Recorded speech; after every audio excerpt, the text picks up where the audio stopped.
नमस्कार। मेष राशि के सभी दर्शकों का बहुत बहुत स्वागत। आज एक विशेष चर्चा मेष राशि पर होगी, जिनकी कुंडली के अंदर या जिनका जन्म अश्विनी, भरणी और कृत्तिका नक्षत्र के एक चरण में हुआ है।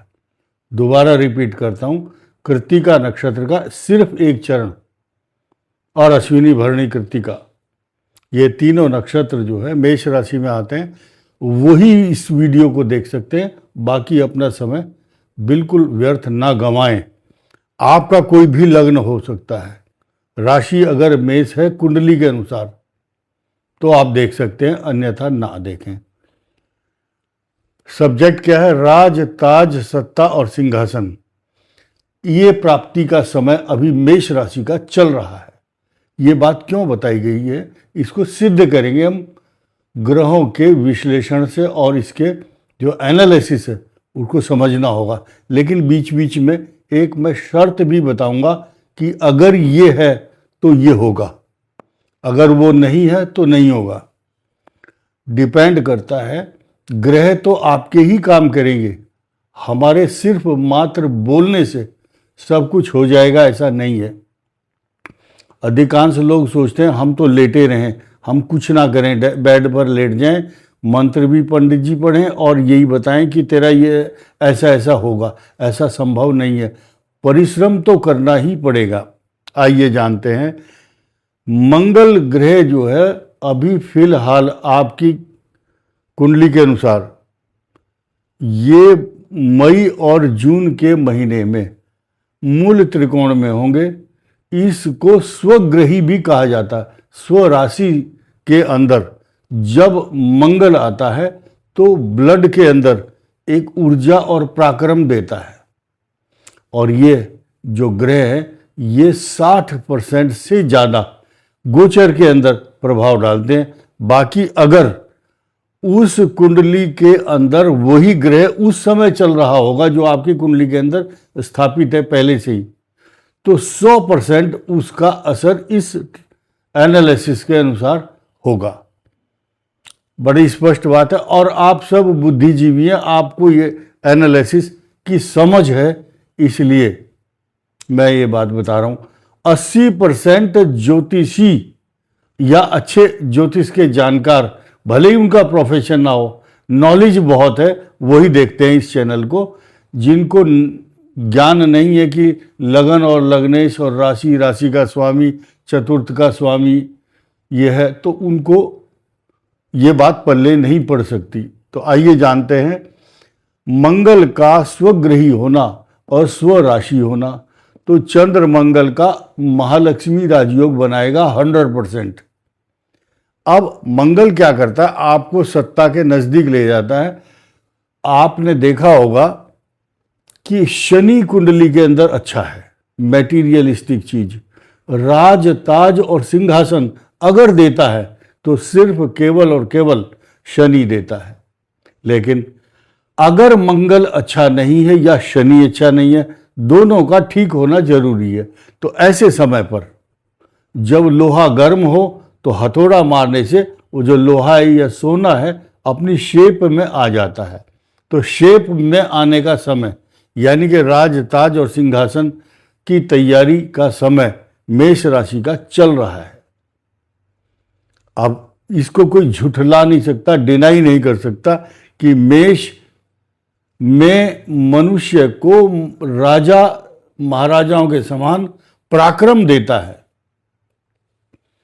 पहले राजा लोग घोड़े के ऊपर चढ़कर युद्ध करते थे, और मंगल जब अनुकूल होता था तो उसके अंदर ऊर्जा का जो संचार है, रक्त का प्रवाह, पौरुष और उसकी पुरुषत्व जो है ललकारता था।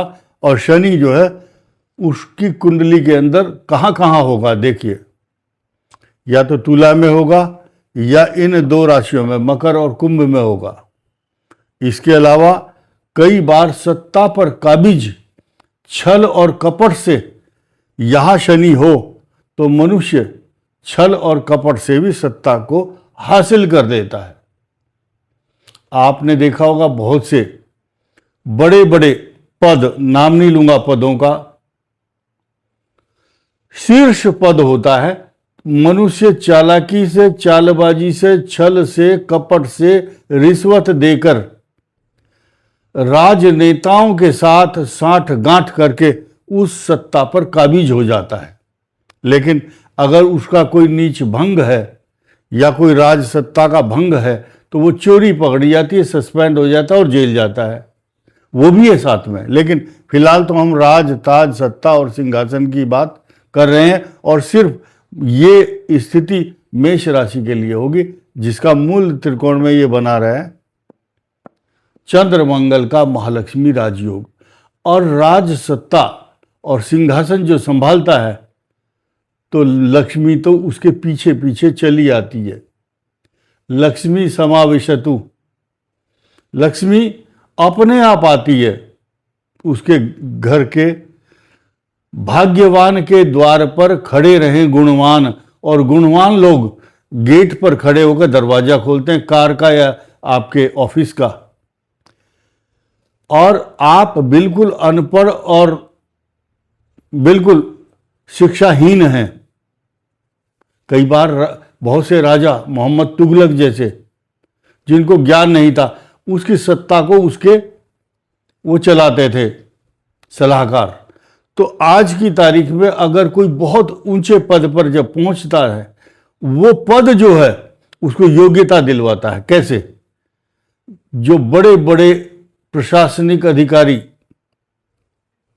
और बड़े बड़े ज्ञाता, परामर्शदाता उसको बताते हैं कि सर आपको आज वहाँ उद्घाटन करना है, कैंची लेकर के तैयार रहते हैं। आपको इतने बजे फला जगह उद्घाटन करना है, आपको वहाँ जाकर के फीता काटना है, आपका आज वहाँ डिनर है, आपकी फ्लाइट इतने बजे है आज। तो जब राज, ताज, सत्ता और सिंहासन संभाल लेता है तो 10 आदमी, कोई नाश्ता करवा रहा है आपको और कोई आपको हाथ पोंछने के लिए टॉवल दे रहा है या नैपकिन पेपर। तो इस तरह से एक दो मैंने बहुत नज़दीक से देखा है। बहुत बड़े भारत के अंदर जो शीर्ष पद होता है उसको एक आदमी उसके जो हेयर स्टाइल, उसके पहनने का तरीका, way of wearing, living, talking, thinking, हर चीज पर नजर रखता। अगर समोसा या चटनी खाने के बाद यहाँ लग गया ना तो नैपकिन पेपर या टॉवल से, रुमाल से साफ करने वाला भी तैयार रहता है। तो ये चीज हम देख चुके हैं। जब सत्ता मिल जाती है तो मनुष्य को उसके आसपास सेवा करने वाले भी बहुत मिल जाते हैं। ये स्थिति मेष राशि की बन रही है। लेकिन शर्त क्या लगाई? शनि, ये 3 राशियां इस लाइन में हैं, 7, 10, 11, ये सीढ़ी है ऊपर जाने की। लेकिन ये कुंडली में हो, परंतु आज के समय में जो ये 12वें स्थान में शनि है, मेष राशि को सत्ता में काबिज होने के लिए कई प्रकार के छल भी करने पड़ सकते हैं। छल कारण क्या है? एकादश भाव में जब मनुष्य के राहु होता है तो मैंने कई हजार बार बताया है, मेघनाद जो रावण का पुत्र था, जब उसका राहु 11वें स्थान पर गोचर में था, या वैसे ही रावण के पास ग्रहों का बल था, उसने यहां पर अपनी हनक और अपनी योग्यता और अपने ज्ञान और पौरुष से ग्रहों को वश में किया हुआ था। जब 11वें स्थान में राहु आया तो इंद्र को भी जीत लिया था। यानी कि जो इंद्र को जीतने की योग्यता और ताकत रखता है और मंगल ऐसी पोजीशन में हो, तो ये छोटे से सत्ता, आज के समय में जो सत्ता है, और सत्ता किस टाइप की, कोई मंडलाधीश, कोई प्रांतपति या किसी कहीं का अध्यक्ष, किसी भी समूह का मुखिया बनने का सौभाग्य उनको प्राप्त होगा। और ये बात, इस बात की पुष्टि बृहस्पति अलंकरण देता है, मान सम्मान देगा, तरक्की देगा, और शुक्र जो है ये वैभव देता है क्योंकि द्वितीय भाव का स्वामी है और ये मालवीय योग बनाता है। यहाँ पर शुक्र जो है मालवीय योग बनाता है यहाँ पर। और एक चीज और ध्यान दीजिए, एक बार आपकी गाड़ी स्टार्ट हो गई तो फिर वो चलती रहती है। आपने देखा होगा कि एक इंडियन एयरलाइंस का या किसी का भी इंडिगो हो, जेट एयरवेज हो, जब जहाज एक बार उड़ गया तो उस समय जहाज उड़ते समय ग्रह बदलते हों या ना बदलते हों तो वो डेस्टिनेशन पर पहुंचेगा। ठीक इसी प्रकार एक बार ये मेष राशि, ये जिद्दी राशि है, रिजिड है, ये पुरुषार्थ भी है, ज्ञान भी है, लेकिन उसके बाद ये सत्ता पर काबिज होने के बाद फिर हटेगी नहीं, क्योंकि ग्रह चाहे कहीं चला जाए, एक बार सत्ता का जो सुख है वो शनि दिलवाता है और शनि सत्ता देने के बाद दीर्घ काल तक उसका सुख भी प्रदान करता है। लेकिन जिस किसी की कुंडली के अंदर सत्ता का भंग होने का योग हो, वो व्यक्ति कई बार उस उच्च पद को प्राप्त तो कर लेता है, लेकिन उसी समय वो जो ग्रह सत्ता से हटा भी देता है। ऐसे उदाहरण हैं, भारत में भी हैं। सत्ता पर आया और थोड़ी देर के बाद उसको बोला जाइए पवेलियन में वापस जाइए। मैं किसी का नाम लेकर के यहाँ राजनीतिक मामले को तूल दे करके आग नहीं जलाना चाहता। खैर, तो ये बृहस्पति पुष्टि करता है और मंगल, चंद्रमंगल का और मालवीय योग का और राहु का, ये मैंने आपको इतिहास बता दिया कि ये मेष राशि के लिए अनुकूल है। लेकिन इस दौरान षड्यंत्रकारी लोग, जब आदमी सत्ता प्राप्त करता है तो कई सारे लोगों का विरोध, कई लोगों की भीड़ को चीर करके आगे निकलना और अपने को साबित करना, तो ये चैलेंजिंग और प्रूव करने का समय है मेष राशि के लिए। और बिसात शतरंज की चाल बिछी हुई है और जो सारी आपके पक्ष में है। निगेटिव क्या है? शनि अनुकूल होना चाहिए, ये शर्त है, और ये जो शत्रुओं के द्वारा बिछाई हुई षड्यंत्र की जो चाल है उसको पहचानना होगा।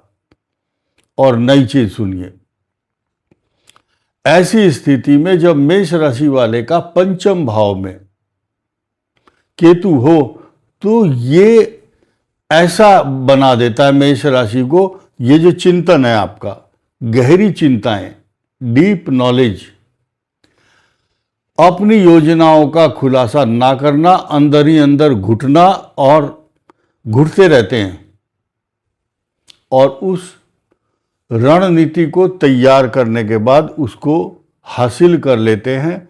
उसका मुख्य कारण क्या है? ये भाव बड़ा ही गहरा और छुपा हुआ रुस्तम है। केतु बहुत गूढ़ विद्या देगा यहाँ पर आपको ऊंचा उठने की, पंचम भाव है। और अब आपको निष्कर्ष बता रहा हूँ लास्ट में चलते चलते। इस भाव का जो स्वामी है वो उच्च राशि में है, इसलिए चर्चा की गई। मई का महीना है और जब ये भाव का स्वामी यहाँ आएंगे तो ये है धन का स्थान। तो जब सत्ता मिल जाती है तो धन भी मिलता है, और सत्ता को प्राप्त करने के लिए hook by hook and crook, जो जबरदस्ती एनी हाउ पोजीशन पाने के लिए कई प्रकार के संघर्ष भी करने पड़ते हैं। और इस राशि को, मेष राशि को, हनुमान जी की उपासना और सुंदरकांड का पाठ करने से ये सुख और वैभव की प्राप्ति होगी और मार्ग में आने वाली बाधाओं की समाप्ति भी होगी। कुछ लोग जो बहुत दिनों से परीक्षा पास करके नौकरी पाना चाहते हैं, उनके लिए अनुकूल समय चल रहा है। जो विदेश जाना चाहते हैं उनके लिए भी समय उचित है। इस वीडियो में इतना ही। धन्यवाद। नमस्कार।